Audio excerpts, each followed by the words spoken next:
nobody ever tells you exactly what they think. Seduction is the ultimate form of power in the modern world. Every little thing that people do is a sign. And seduction is by far the ultimate form of this, because what you're doing is you're creating pleasure for people. You're giving them kind of what they want, what they secretly desire. You need to be strategic in dealing with people who are manipulative. If you can be strategic, then you have the upper hand. You want to keep seducing the person that you're in a relationship with. You can't do it with the same intensity or it'd get tiring for both of you, right? Use absence to create honor and respect. And it's basically how you need to occasionally absent yourself from other people to get them to fantasize and think about you. And that your absence can often be more powerful than your presence.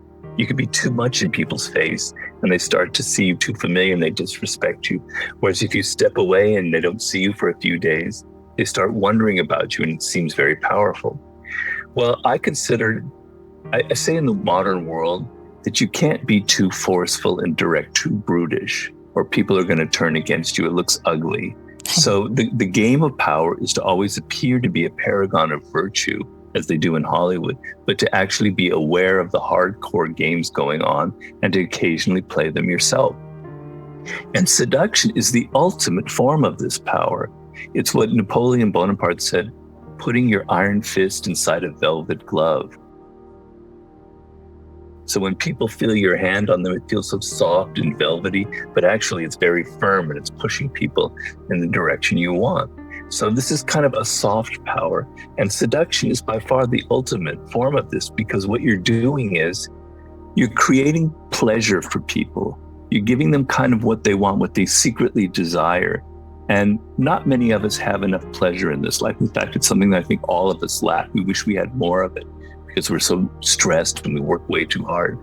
Somebody who comes into your life and gives you something that you don't have, gives you an experience that's different, that's exciting, that's seductive and alluring, your guard comes down, your defenses go down. Normally, we're very resistant people. We're very defensive. But when somebody does something that gives us that pleasurable moment, our walls come down. We start losing some of that defensiveness. And now we're open to other things that they can do or say to us. And they have a power over us that they wouldn't have if they were so obvious and tried to make us do something. And so I thought seduction is the ultimate form of power in the modern world. And what I wanted to do in the art of seduction was get beyond just simple sexual seductions. You know, I've certainly described seductions between men and women, gay, lesbian, I even have a trans seduction in there. For sure, there's the sexual aspect. But I also talk about social seductions where you're seducing people in the work world. There's no sex involved. I talk about political seductions. I talk about marketing seductions. What is the psychology that ties all of this together? What is it about us human animals that make us so vulnerable and so open to this process of seduction? The number one complaint I hear, and I hear it more often from women, but I also hear it from men, is not that the man keeps seducing me day in and day out, but that he started taking me for granted. He's become so familiar. In the beginning, he started taking me out to movies. He took me just exotic places, great restaurants. He dressed well. You know, he was kind of doing things that were very exciting. And now 6 months into the relationship, he doesn't do it anymore. He doesn't put any effort into it. He's stopped seducing me in some way. He's become too familiar. And so the idea is that you want to keep seducing the person that you're in a relationship with. You can't do it with the same intensity or it'd get tiring for both of you, right? Because we do want to settle into a relationship. We do want a degree of familiarity with the other person. We do want to feel comfortable. But upon occasion, you have to go back to those original moments that sparked your desire for the other person, that made that connection so electrifying between you. And you need to revive it. And you need to do some of the things that you did before. You know, whatever that is, surprise them with a gift that says something personal about them. Or take them to some place that they're not expecting, to keep surprising them. Because once the mystery is gone, once people are so familiar to you there's something that's lost in there, you know? And so it's not that you're constantly seducing them. I don't think that's even possible. It's that you don't lose the sense of the fact that you have to think about the other person and their spirit and do things that continually surprise and excite them. The most important skill that you can have in the work world, in the business world, and in life is knowing how to observe people and not be so wrapped up in yourself and be outer directed. So when you're in a situation like you've entered a job for the first time, your tendency is to be all insecure and think, did I say the wrong thing? Am I dressing correctly? Am I fitting in? And you're not observing, you're thinking about yourself, right? And the whole game is to be observing. It's like you're observing the world, the different games that are going on, what people are doing, what they're like, what their tastes are like, what the boss is like. There are all these levels of power going on. You want to get outside of yourself and simply observe, right? And not be thinking about yourself as much. And if you become a really good observer of people, you will have the game will be much easier to manage, right? You will know this is a person who is insecure. I cannot offend them. I cannot say the wrong thing to them. This is a person who's strong and secure. I want to be with them. I want them to mentor me. They can, you want to be able to take criticism from other people. In other words, be less insecure and be more kind of outer motivated and paying attention to the people around you.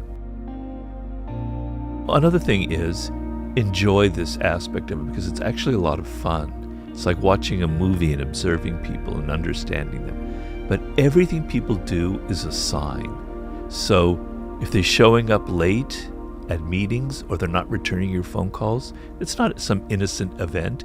It means something. It's coming from some place within them. They're telling you something about themselves indirectly. If their desk is a mess, right, they can't organize their desk, it's a sign of something else going on inside them, right? If they're not returning your phone calls, on and on and on. Sometimes when I read an email, I can sense that there's a little bit of anger as an undertone. You can sense people's tone, not just in what they say, but in how they write something, right? There's not this usual kind of polite tone. There's a little bit of a sharpness. There's a word or two that indicates that they're upset, they're angry. Every little thing that people do is a sign. You're not paranoid because it's actually a lot of fun and you're decoding what's going on because people wear masks.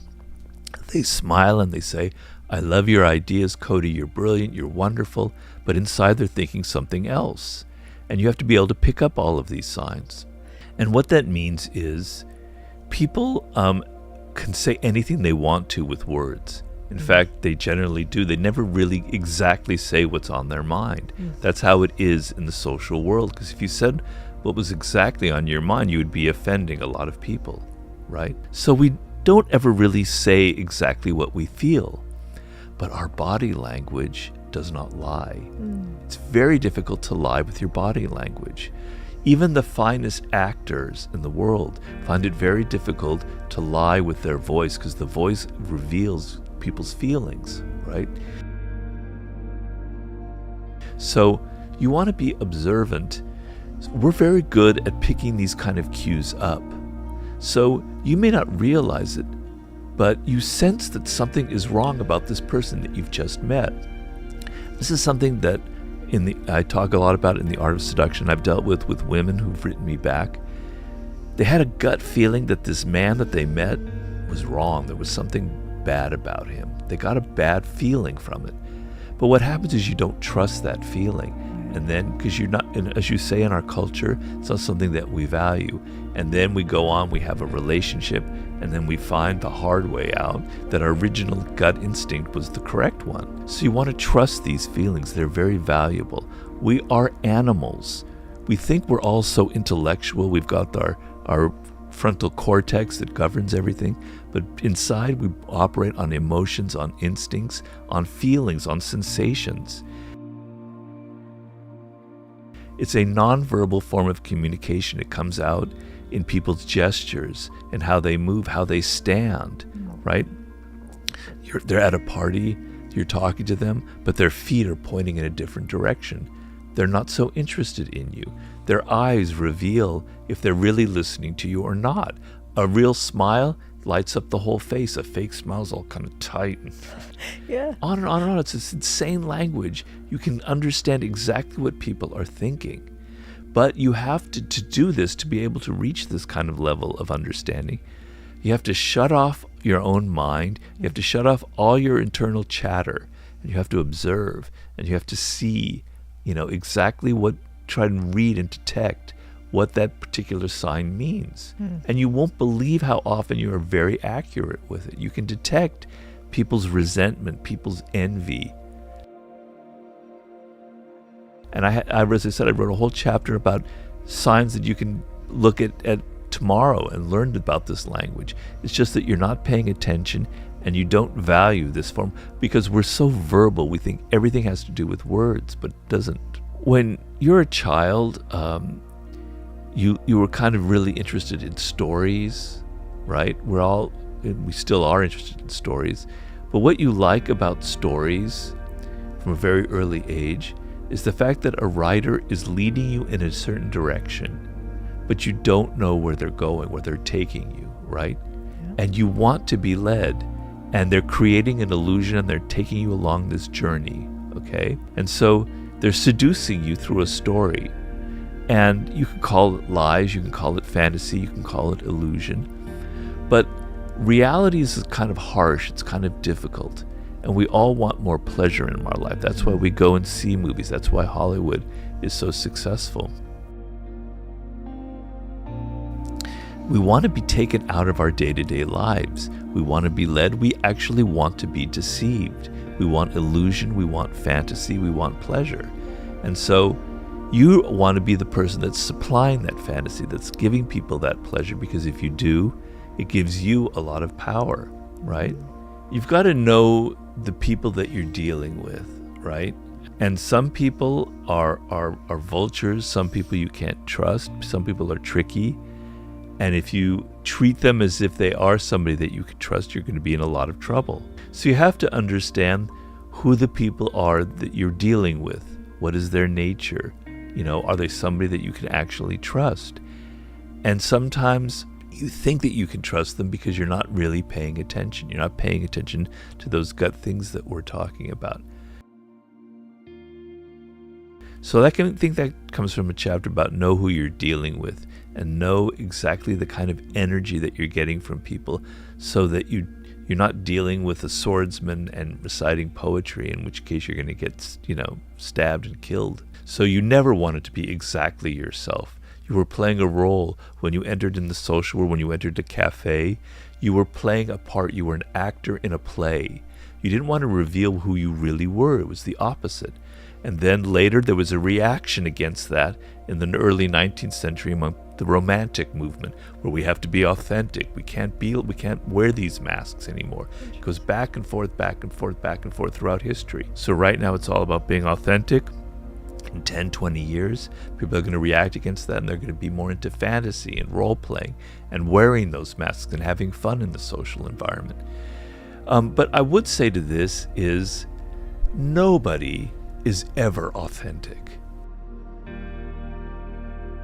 It's a myth, it's a fact, and it kind of is annoying. Because to be a human being is to be social and is to wear a mask, is to be an actor. As I said, nobody ever tells you exactly what they think. That person that you think is so authentic is actually creating the effect of authenticity. They know how to act like that, right? But they're not saying or doing exactly what's going on in their mind. So understand that we're all actors. And from a very early age, as children, we are learning to play a part, how to please people, how to make them like us, how to say the right things. So the person that seems to be authentic is actually playing that part of being authentic. You have to learn a little bit about their game. You have to play a little bit about what they're doing. You have to play a little bit of hardball back at them. And you have to do it better, because what's wrong with a lot of villains is they're actually not as smart as you think. They're operating on emotion. They're pushing people around. They're powerful. They think they're so great. They're egotistical. They're grandiose. They think that they can't do no wrong. You need to be strategic in dealing with people who are manipulative. If you can be strategic, then you have the upper hand.